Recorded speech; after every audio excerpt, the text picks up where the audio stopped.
សួស្តីបងប្អូនចង់មកលេងនៅសមុទ្រខុសពុកសំនៅជាប់នឹងអូយដូបងប្អូនមកលេងបានថ្ងៃចុងសប្តាហ៍សម្រាប់ការងារអាចមកលេងបានទេសភាពស្អាតនៅសមុទ្រពេលថ្ងៃមកលេងនៅរដូវក្តៅចឹងគឺស្រួលដើរវាអត់ពិបាកដូចខេត្តត្រជាក់គឺវាស្រួលដើរលេងចឹងអាចមកលេងមកអីមកថតរូបថតអីបានទេសភាពស្អាតនៅហ្នឹងនៅសមុទ្រ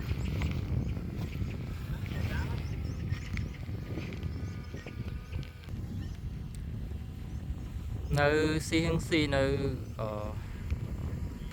ស៊ីហឹងស៊ីនៅខុសពុកសំនៅកន្លែងនេះគេហៅខុសពុកសំនៅក្នុងគីដូស៊ីហឹងស៊ីខុសពុកសំយកពីនេះអ្នកកាន់ដ្រូនគេមកថតយកទេសភាពថ្ងៃចុងសប្តាហ៍មកថតលេង